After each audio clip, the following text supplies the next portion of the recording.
Okay, well, I'd like to welcome everyone to the presentation today.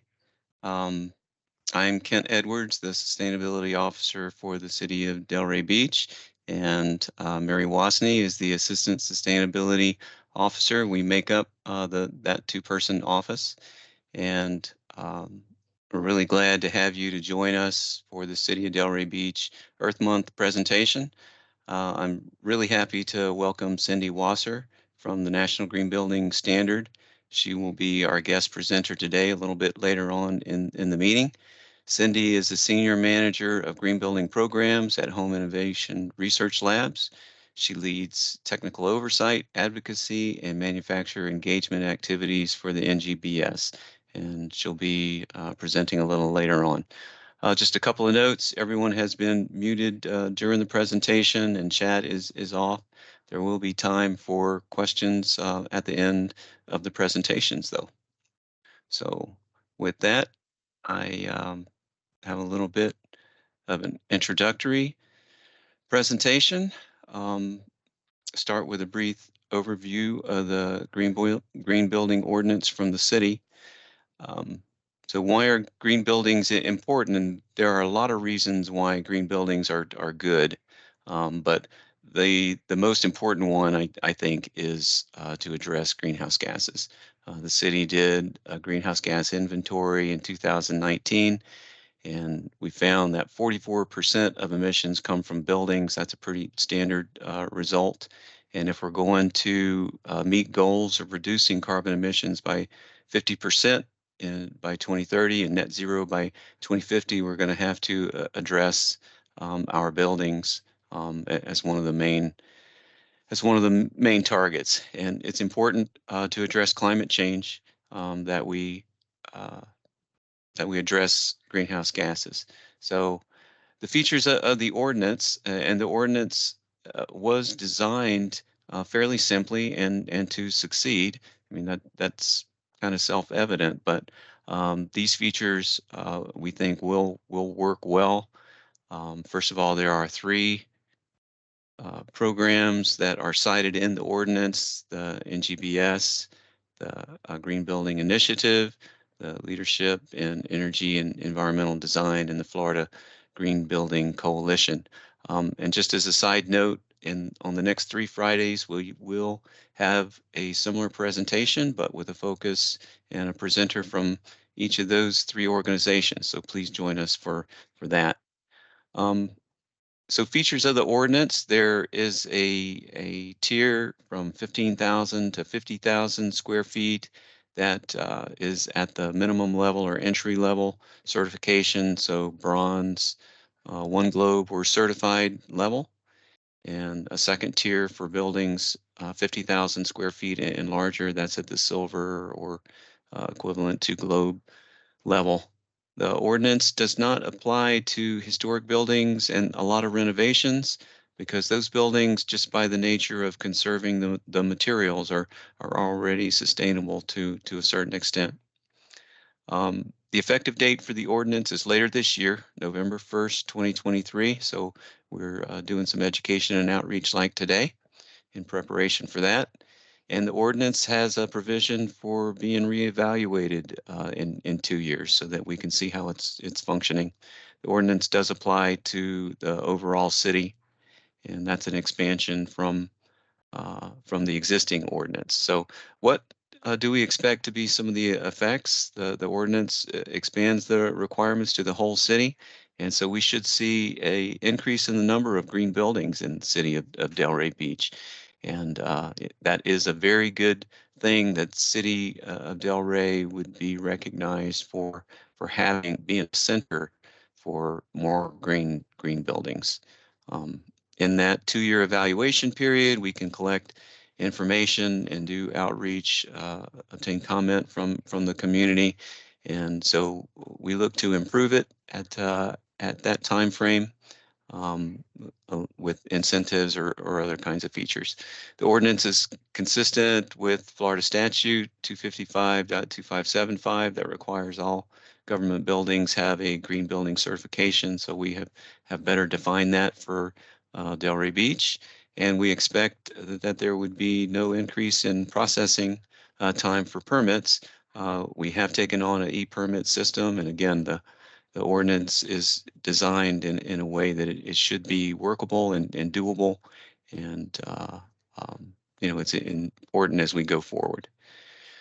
So with that brief overview, there will be time at the after Cindy's presentation, and the meeting is recorded, so you can come back to our contact information also.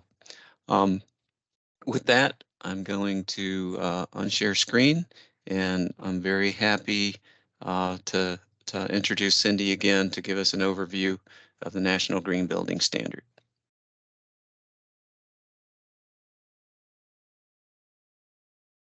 All right, great. Kent, you can see my screen pretty well? Yes, I can. Awesome. Thank you all for joining for today's presentation about the National Green Building Standard and Home Innovation's NGBS Green Certification Program. Here's what I plan to cover today. I'll start with an overview of the NGBS, and then we'll talk about the certification process and requirements. I'll highlight some certification activity in Florida and some project examples in your area. And then we'll walk through some of the specific requirements for new construction and mixed-use buildings with a wrap-up of brief discussion of fees and key resources to bookmark. Before we get started, let's do a little bit of an overview of Home Innovation. Home Innovation is about a 60-year-old product testing and certification laboratory located in Upper Marlboro, Maryland. Our work is solely focused on the home building industry, and we work with a variety of partners to break down barriers to innovation. We do a number of different services, including market research, product testing and certification, applied building science research. We're a standards developer, and we also work as an accredited third-party lab and certification body. Regardless of whatever book of business that we're working on, our corporate mission is to improve the quality, durability, affordability, and environmental performance of homes. One of the ways that we live that mission is through our certification to the National Green Building Standard. The ICC 700 National Green Building Standard, or NGBS, is a voluntary above code green rating system that is designed for all residential occupancies. There's no bifurcation based on size or height or permit distinction. We're going to talk about that more in a little bit. The NGBS holds two important distinctions. First, it's an ANSI approved standard, which is a recognition that it was developed through a broad consensus process that involved builders, developers, product manufacturers, code officials, government representatives, and other stakeholders. In fact, it was the first and only residentially focused green building standard to be ANSI approved. It's also part of the ICC suite of I-codes that form a complete and comprehensive set of building codes. Given its place as an ICC standard focused on green residential construction, the NGBS has been incorporated into the International Green Construction Code, or IGCC. This is an overlay code for sustainable development that has been adopted by several large jurisdictions, including Dallas, Texas, Washington, D.C., and Montgomery County, Maryland. When the IGCC is adopted, the NGBS is typically included as an alternative compliance path for mid and high-rise residential buildings, and the sole compliance path for single-family homes, townhomes, and low-rise multifamily. So how does a building comply with the NGBS? First, it must meet all applicable mandatory practices without exception. For the most part, nearly every category includes at least one mandatory practice. Mandatory practices do not typically carry any points, although some do. And the mandatory practices ensure a consistent baseline of building performance, no matter where the building is constructed in the country. Beyond that, the project team will select a number of voluntary practices to meet their selected certification level. Points for voluntary practices vary based on their difficulty level and the amount of water and energy savings associated with them. The NGBS is more than just a design standard. There are practices for design, product selection, construction, on-site verification, and ongoing operations and maintenance. For a project to be certified, it has to hit minimum points in each and every category, as well as overall. And all practices must be 100% verified by an independent third-party professional. Here are the 6 categories of green practice: lot design and development, resource efficiency, energy efficiency, water efficiency, indoor environmental quality, and operations and maintenance. This slide shows the threshold point ratings chart, which is key to understanding the NGBS compliance for new construction. As you can see in the wide column, these are the 6 categories that we just walked through. And then to the right are the 4 certification levels: bronze, silver, gold, emerald. To earn certification, a building must meet the minimum points required in each category of green practice. The minimum point requirements ensures a level of rigor and ensures that the building is comprehensively green. It can't just group the majority of its practices in one or a few areas.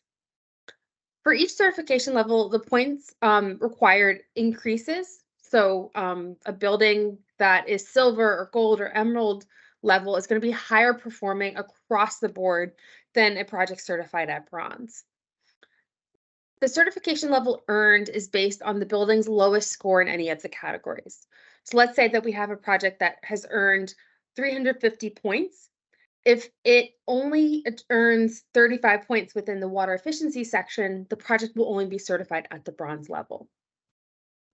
So as you can see, there's a lot of rigor built into the NGBS scoring. At the same time, there's a lot of flexibility built in as well. You can see row 7, additional points from any category. This is kind of like dealer's choice. A project team can select these points from any category, and it allows them to kind of ensure that the project is designed for their specific goals or budget needs or climate restrictions. So for example, if a project team has made a commitment to net zero energy, they're probably going to get the majority of those additional points from the energy efficiency section. However, if a project team has made a commitment to health and wellness because the community is going to be a residence for seniors and the sick, then they might get the majority of those points within the indoor environmental quality section. And in general, the NGBS has a lot of flexibility. There's something for every project, regardless of its construction style or climate zone or budget. There's about 600 practices to choose from and about 1,100 different point combinations. So as an ANSI standard, the NGBS is subject to regular review and update. The first 2 versions have since been sunset. We're currently certifying to the 2015 and the 2020 versions, and I'm largely going to focus on the 2020 NGBS today. The 2024 NGBS is under development and will be probably published within the next year and a half. So the 2020 NGBS has the 2018 I codes as the baseline reference. There are numerous references to the 2018 IBC, IRC, and IECC. And the 2018 IECC performance level is the baseline energy performance required for 2020 NGBS certification. The 2020 NGBS included a lot of major overhauls and some new certification activities, including an expanded definition of residential, a new mixed-use building certification, more flexibility for renovation, a new certified level for homes, townhomes, duplexes, and quads, and a new water efficiency performance path. And I'm going to touch on some of these updates today, but obviously we're not going to be talking about renovation. If you want more information about renovation, we can talk offline about that. So earlier versions of the NGBS were more aligned with the code definition of residential. Single-family homes, multifamily buildings, the residential portion of mixed-use buildings, and land developments and subdivisions could be certified. Now, all buildings with residential uses can be certified, as well as there's also a expanded opportunity for mixed-use buildings. So now an entire mixed-use building can get a certification if the residential portion is greater than 50% of the gross floor area and some commercial space criteria is met. So the 2020 NGBS definition for residential is much more expansive than the previous version because the Census Committee wanted to include all buildings that are residential in nature, any place where people and families sleep and live. So it includes buildings within the IRC, It also includes Group 1 occupancies in the IBC, Group I1 occupancies in the IBC, as well as, excuse me, and then under the I1 occupancies are a number of different buildings that include assisted living, residential board and care facilities, dormitories, monasteries, hotels, motels, dormitories, alcohol and drug recovery centers, and more. It's a very diverse list of occupancies. So if you have a question about what qualifies, if something is in or out of scope of the NGBS, contact us or contact your verifier and we can answer that ahead of time. But generally, if you use the rule of thumb of places where people and families live and sleep, whether it's temporary or permanently, it's most likely within scope. So as I said before, Home Innovation serves as the certification body for the NGBS. And just as our company mission is to improve the quality, durability, affordability, and environmental performance of housing, we do the same, we bring that same mission to the NGBS Green Certification Program. We sought out to reduce barriers to residential green certification and tried to build a program that was flexible and affordable and really met the needs of our partners. So how the program works is that Home Innovation qualifies, trains, accredits, and oversees verifiers across the country that inspect buildings for compliance to the NGBS. Upon verification by an accredited verifier, Home Innovation will issue certification of the building's conformance with the NGBS. And to ensure that the verifiers are inspecting buildings in a consistent and rigorous manner, Home Innovation oversees their activities and sets detailed verification instructions for those verifiers to use. These verifiers inspect every dwelling unit at least twice, once pre-drywall and then again at final when the construction is completed. And this ensures that all mandatory and elective practices are met. Verifiers will also inspect project plans and product documentation and the site for compliance with various practices. And they'll look at operations and maintenance documents for the building managers to ensure that those are in order. There is no self-certification, there is no builder inspection. And Home Innovation's Green Team provides technical assistance, we issue interpretations, and we review all of the in-field verification reports that are submitted from those verifiers. And as you can imagine, given our philosophy and identity as an accredited laboratory and certification body, we bring stringent requirements for QA and QC. Verifiers are graded on completeness and accuracy of every verification report and are required to participate in additional training and review based on their performance. So here's the certification process from the builder's perspective. First, the design team will sit down and they're going to score the building using the NGBS green scoring tools. Once construction gets underway, the verifier is going to use the same checklist for their inspections, and then it will ultimately be passed along to Home Innovation's Green Team when we do our reviews at the end. The builder or developer will hire the verifier. The verifier is the one that's going to register the project. Registration is free but mandatory. It gets it in the process with us so that we can provide support earlier on and help market the project. Once construction gets underway, the verifier completes the inspections. Again, there's one pre-drywall and another at final. And then once everything is complete, the documentation comes to us, our team reviews, and will issue certification typically within 1 business day, provided that everything is complete and accurate and that fees are paid. So all accredited verifiers are listed on our website at homeinnovation.com/findngbsverifier. And on this page, you can search by state, you could search by company name, or by some additional credentials that the professional might hold. For larger projects, particularly large multifamily projects, it's typical that the verifiers will go where the work is. So you don't necessarily need to find the closest verifier. You need to find someone that you feel comfortable working with. I always encourage folks to reach out to kind of 2 or 3 verifiers, get to know them and see if there's somebody that they might feel comfortable working with long term. So since Home Innovation launched the NGBS Green Program in 2009, we have certified over 415,000 homes and apartments across the country and have become the leading green certification program for residential construction, with more homes and apartments certified annually than any other program. And the Florida building community is well familiar with the NGBS program. It has a lot of certification experience. These are our top 10 lists from 2022. Florida ranks number 2 among states for multifamily certification activity and number 8 for single family home construction. And then within your metro area, we have certified 84 single-family homes and 675 multifamily buildings, representing 40,000 apartments.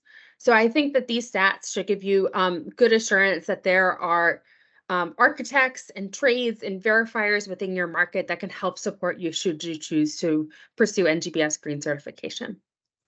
And then to give you a flavor of some of the different building types that we've certified, here are some examples within your county specifically. So up at the top is the Alta Delray Station by Wood Partners. This is a 7-building project with 284 units on Delray Beach. The bottom left is Seabourn Cove. This is 46 buildings, 456 units at Boynton Beach. And then the top right is the Watermark at West Palm Beach. This is 1 building, 154 units at West Palm Beach.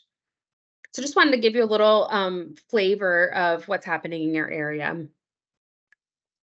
Now let's go through each of the NGBS chapters. So first up is lot selection and design. And what I really like about this chapter is that it's organized in a way that aligns with the key construction stages: lot selection, lot design, lot construction.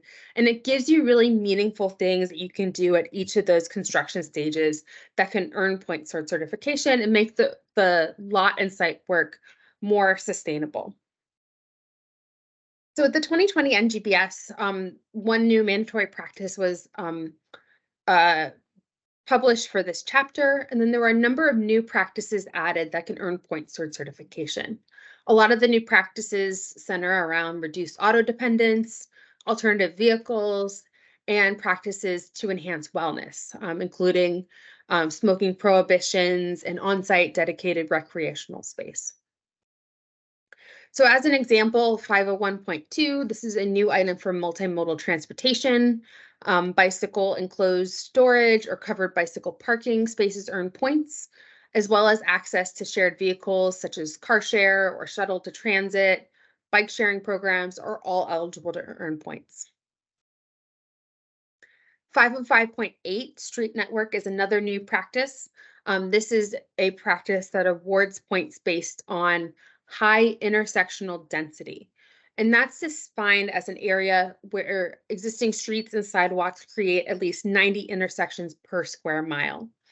So this is a great one if you already know that the project is going to be in an area that's highly dense, very walkable. You can get some points for that. So I looked at a number of Florida projects where we have certified and saw what practices that they were commonly selecting. So for chapter 5, these are the lot selection practices that we typically see. So in Florida, there's a lot of construction on previously developed sites. So practices for infill lot and grayfield lot are typically selected. And then the projects typically also get a lot of points within the multimodal transportation practice. And this includes subsections for pedestrian access, sidewalks, walkways. Is the project walkable to mass transit? Are there 6 or more walkable, accessible community resources, as well as bicycle right-of-ways, bicycle parking, etc.? All of those items are geared around toward reducing auto dependence. And then these are the commonly selected Chapter 5 practices that are more lot construction focused. Site assessment, low impact development, non-invasive vegetation, sediment and erosion control during construction. Parking capacity does not exceed local minimums. and mixed-use buildings. Mixed-use buildings earn points because if there are necessities located within the building, a resident doesn't need to go out and do an auto trip to get their needs met. They can do it just by staying local and close to home.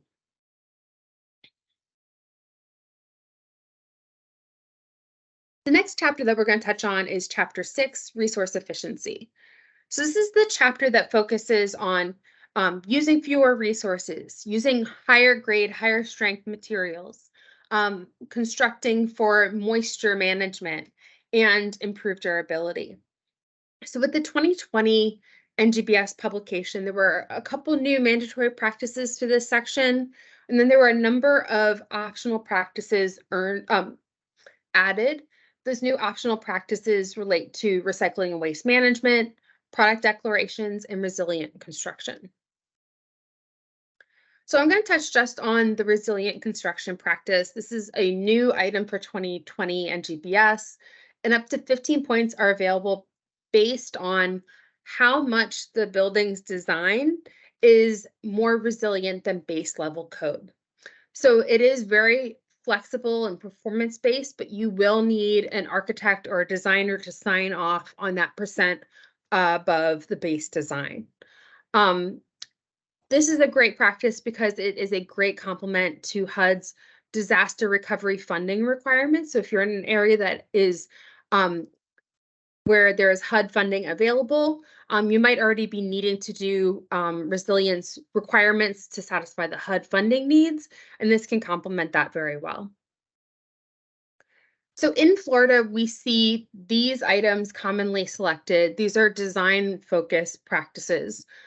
So projects are getting points based on how densely they are constructing on the lot, building up rather than out to conserve land, and then also incorporating a lot of universal design features that make the space more accessible to people of various needs and make it more visitable by people with handicaps or strollers or other needs. And then these are the more product selection focused practices that we typically see for Florida-based projects.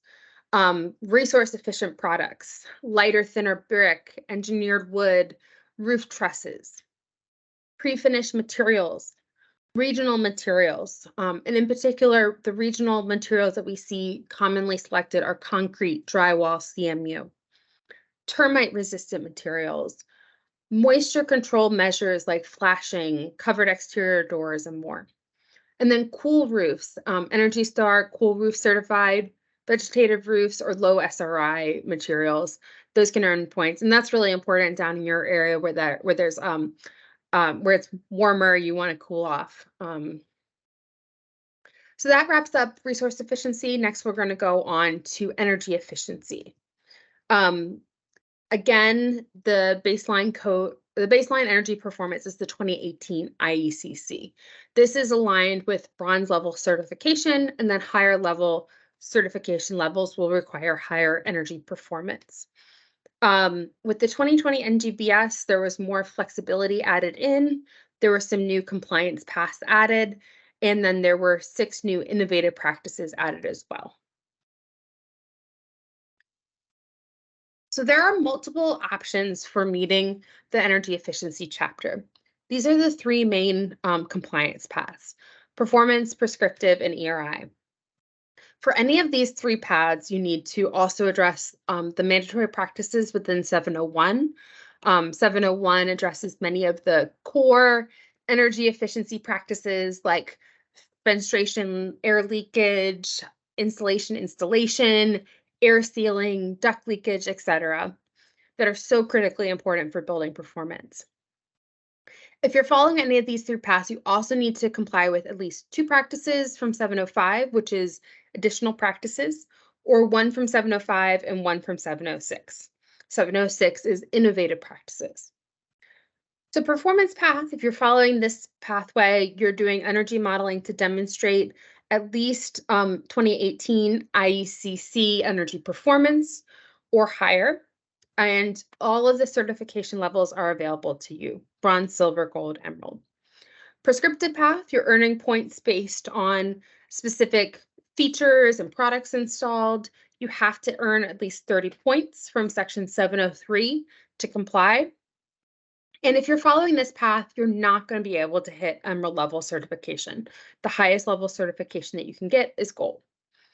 And then for the ERI target path, you're getting points based on the ERI of the building, the energy rating index. And that calculation is based on the Energy Star National ERI target procedure, not the IECC calculations. And for this path, it's just like performance path, all of the certification levels are available to you, including Emerald.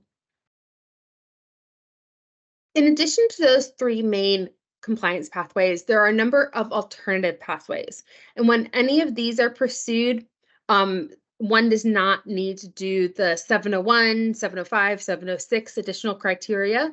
These options wholly satisfy the Chapter 7 requirements. There are a number of different options that largely align with Energy Star, either Energy Star Homes or Energy Star Multifamily, IRC or IECC compliance. And then there's some special options as well for buildings within the tropical zone that are largely unconditioned. I'm not going to speak to all of these in detail. So 705 and 706 include various practices that are innovative, and these are the ones that are new for 2020. Compressed natural gas vehicle fueling station, grid interactive battery storage system, smart ventilation, alternative refrigerant, third-party utility benchmarking, and entryway air sealing. So I will say that, not everyone is doing all of these, but I would say that of the list, the one that's most popular is the third-party utility benchmarking. If somebody is already benchmarking an Energy Star portfolio manager because it's a requirement for their funding, like the funding through the HUD Green MIP program, it's a no-brainer and an easy way to earn points for something that you're already doing. I see a lot of projects in Florida following the performance path and submitting energy modeling that's based on the Florida Green Building Code. We will accept energy modeling based on alternative baselines because we have resources available to our verifiers to help them calculate, what's different between the IECC baseline and the Florida Green Building Code baseline. So you don't need to pay your modeler to do additional work. They can submit the model that they might already be doing for you. All right, next up is Chapter 8, Water Efficiency. So up until the 2020 NGBS version, builders and developers just had one option. They only had a prescriptive path option where they were earning points based on the features and products installed within the home that were water using. Indoor hot water usage, appliances, shower heads, faucets, toilets, urinals, irrigation, gray water collection and distribution. And at least 25 points were required for bronze. With the 2020 NGBS, project teams now have two options. They can do that prescriptive path, or they can do a new performance path, which is based on the newly incorporated water rating index, where the building is getting a 0 to 100 numeric score based on how water efficient the property is. In addition, the 2020 NGBS had one new mandatory practice added, and then it made a number of revisions to the flow rates and fixtures. The mandatory practice relates to pools and spas. So when there is a pool or a spa of a certain size, it must have a dedicated meter to measure water supplied to it. And then there is some additional points available if it's an automated, motorized, non-permeable pool cover. So here's some more information about the water rating index. As I said before, it's an indication of a property's water use because it addresses both indoor and outdoor water use. It also addresses water capture and reuse if that's incorporated into the design of the building. It's a 0 to 100 score, and just like with golf, a lower score is better. WRI is available for newly constructed single-family homes and multifamily buildings. If it's a multifamily building, the building is evaluated as a whole, not by the individual units. I think that while we haven't seen a huge uptick of projects seeking WRI certification, I think that this is something really important to consider. I know that down in Florida, water rates are going up and up and up. And I recently heard a story about somebody having to pay $700 a month for their personal single family home water bill. And so this is a great tool that you can use to convey to your homeowners or renters that they're gonna, be able to save X gallons per year, and you can tell them upfront what the expected water bills and utility bills are going to be. Also, like it can be a great tool for builders and developers to communicate to their local code officials or water utilities about the reduced impact that their proposed development is going to have on the area and the area's resources. So of the practices commonly selected for the prescriptive path, these are what we typically see in Florida. Projects are getting points for using Energy Star appliances, in particular dishwashers and washing machines. Those earn points under water efficiency because they provide a water savings benefit. And they're also getting points for shower heads, toilets and urinals, lavatory faucets, and drip irrigation systems with smart irrigation controllers. Shower heads, toilets, lavatory faucets, you can see the efficiency rate or the flow rate listed here. All right, now let's move on to Chapter 9, Indoor Environmental Quality. This chapter had 2 new mandatory practices added, as well as a number of voluntary practices. The voluntary practices are really diverse: ventilation for multifamily common areas, furnishings, fixtures, radon mitigation, enhanced air infiltration, sound barrier, evaporative mold prevention. These are the 2 new mandatory practices. So now radon testing is required for buildings in Zone 1. There are a couple exemptions based on the construction style of the building. And then the test results must be provided to the building owner.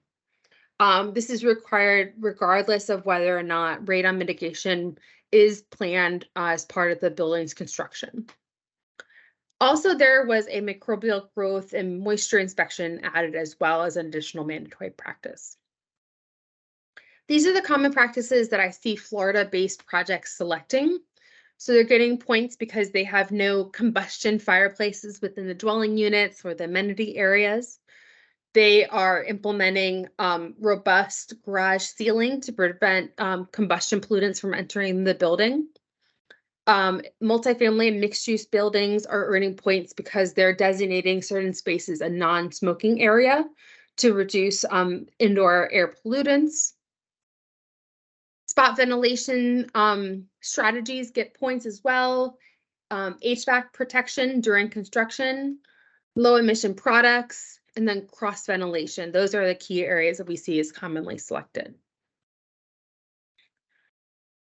That does it for Chapter 9. So next up is Chapter 10, Operations and Maintenance. This chapter has largely mandatory practices. So whether it's a single family home or a multifamily building, they're making a homeowner's or an occupant's manual that identifies the green features and how to maintain those features long term. And then training must be provided to either the building owners or operators or homeowners if it is a for sale property. And then there are optional practices for public education, ongoing verification, and appraisal. All right, so lastly, I just wanted to touch briefly on Chapter 13, which is commercial space.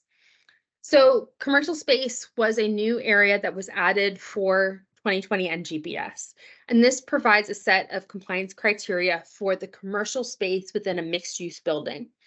It is available when the residential portion of the building is 50% or more of the gross floor area. It is optional, but it can only be pursued if the residential spaces are seeking certification.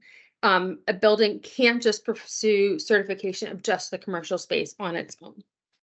There are 2 options: core and shell, and fully fitted out and equipped. Regardless of which option you're pursuing, there's just one level, which is certified, and all relevant practices are mandatory. So the core and shell certification option just focuses on basic build out of the structure. And the practices that are required are exterior air barrier, insulation, air sealing, and fenestration requirements. And those must all be verified at time of certification. The fully fitted out and equipped option includes a lot more. So it's a look at the space as it is built out by the tenant for use for whatever it's going to be, whether it's a bar or a restaurant or retail space. There are a lot of practices in Chapter 13 that kind of mimic the 6 core practices like resource efficiency, energy efficiency, indoor environmental quality, et cetera, et cetera. But then, as you can imagine, they're kind of adapted for a residential space. So the appliances and fixtures are aligned with commercially available products. And there's also some standalone sections that are new that would only apply to commercial spaces, such as commercial food service. All right, so let's wrap up so that we have time for questions. So Kent asked me to touch on certification fees. Um, Here are our fees for single family homes and townhomes. Typically, a single family home or a townhome is going to be paying $200 per home. And then there's some discount options for volume, or if you're following the certified path rather than new construction, there's a discount there as well. And then multifamily and mixed use, you're looking at paying $300, $700, or $1,000 per building, depending on the building height, and $30 per unit. And again, just like with single family, there are some volume pricing discounts available here. And then finally, since I mentioned commercial space, those fees are listed at the bottom. And here the fees will depend on whether or not the commercial space is reviewed at the same time as the residential portion or at a later point in time. There are a number of key resources that I would recommend checking out if you're getting started with the program. All of these can be found at homeinnovation.com/NGBS Green Resources. Two in particular that I think are really important to take a look at. First is the Builder's Resource Guide. This kind of walks a builder or developer through the certification requirements and process and all of our program policies. It's really good to have on file if you're getting started. And then something that's a little bit lighter is the Quick Start Guide, which is about 1 page back and forward and back. So much more condensed, but has a lot of really great information about the program. If you have any questions, I encourage you to visit our contact form on our website. That's homeinnovation.com/greencontact. Or you can contact me directly, and my contact information is up here on the screen. And with that, I will turn it back over to Kent to facilitate the Q&A portion. Okay, Cindy, thank you so much. That was a lot of great detail. And I mean, I know I learned a lot of things also. So now as we head into the Q&A, the way we'll do that is if you have a question, please raise your hand and we will enable your mic. And then you'll need to unmute yourself to ask the question.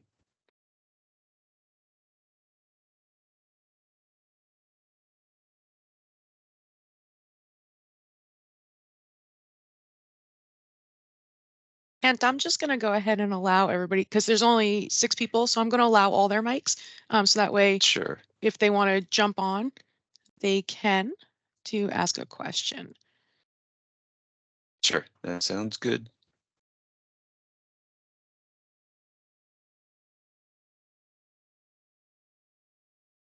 Okay, so if you have a question, then you can just unmute yourself and speak up. And I'll go ahead and start it off with the energy efficiency, Cindy. As far as alternative energy and solar panels, is that a major point area?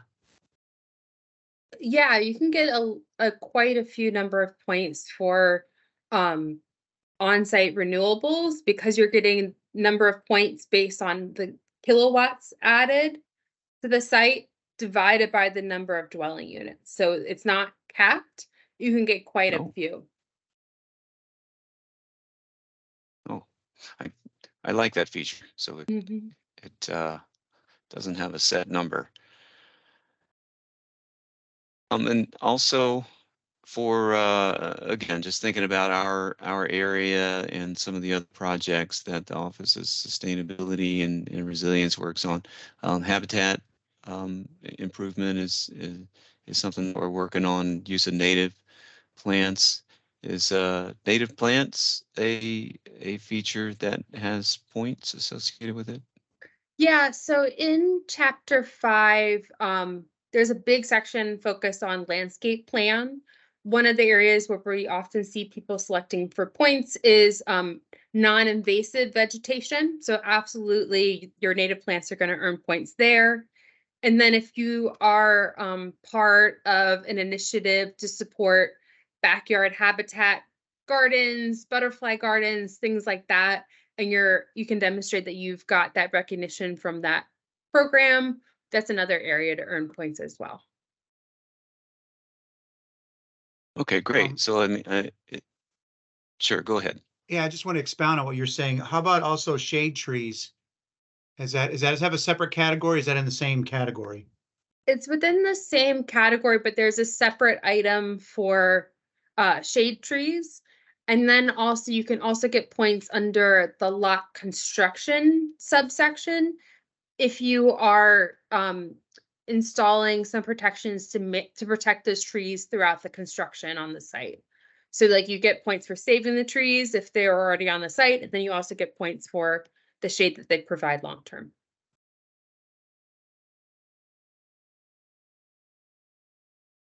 Okay, fantastic. Any other questions from attendees?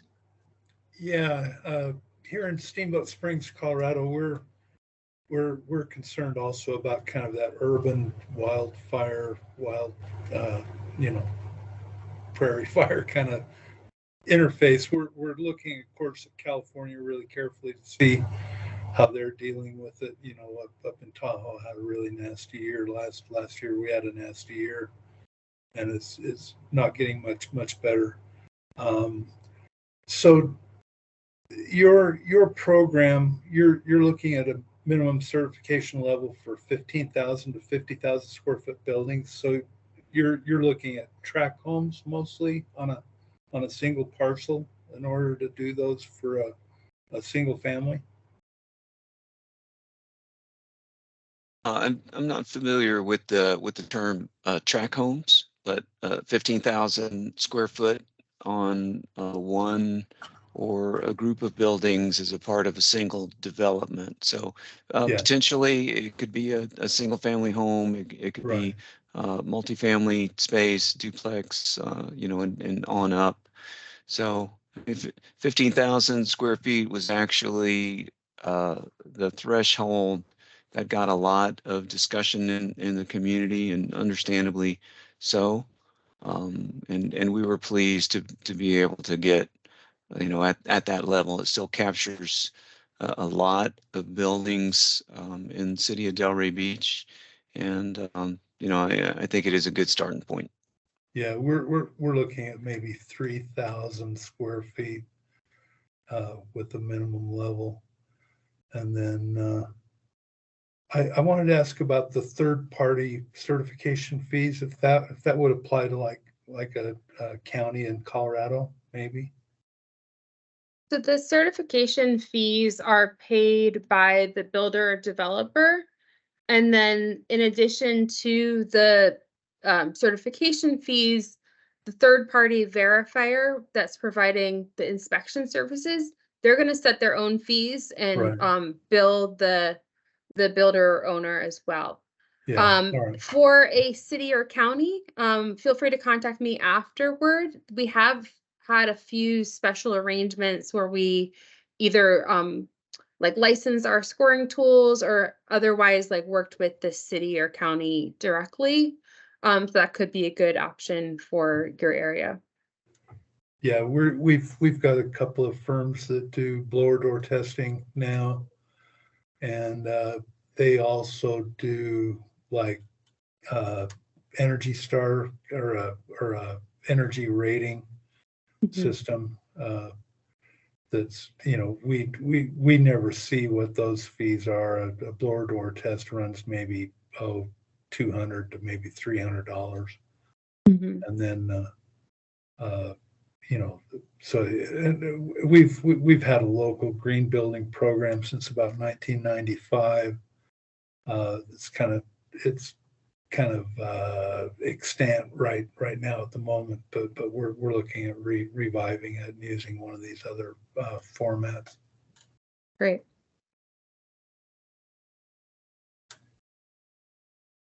Okay, very good. Any other questions? I have a general question. I guess if a municipality uses the NGBS standard, we the municipality can't adjust or make the point stronger in some areas over other areas, right? We're working with kind of a fixed model. So we have seen in some cases where a local jurisdiction will have special requirements. They'll say you need to be silver level, plus you got to do these certain practices that deal with humidity and ventilation, for example.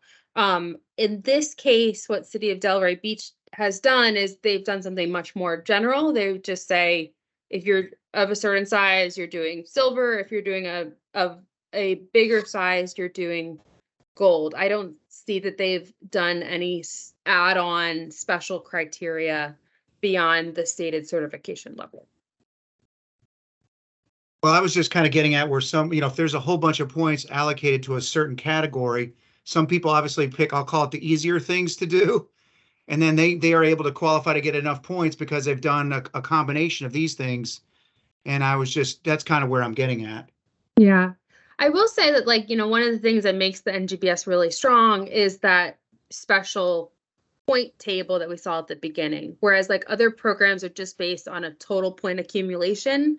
That means that projects can largely group their points under neighborhood development or energy efficiency.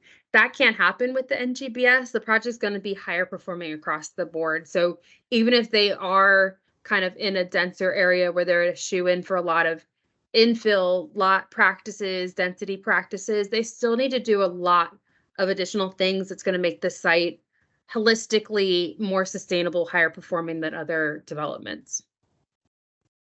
Yeah, I thought it was a really good point that you said. The category that has the lowest number of points is the category that determines certification level. So that really that addresses your comment specifically on how it will have to be a broad range across the board of features. Okay, thank you. Great question.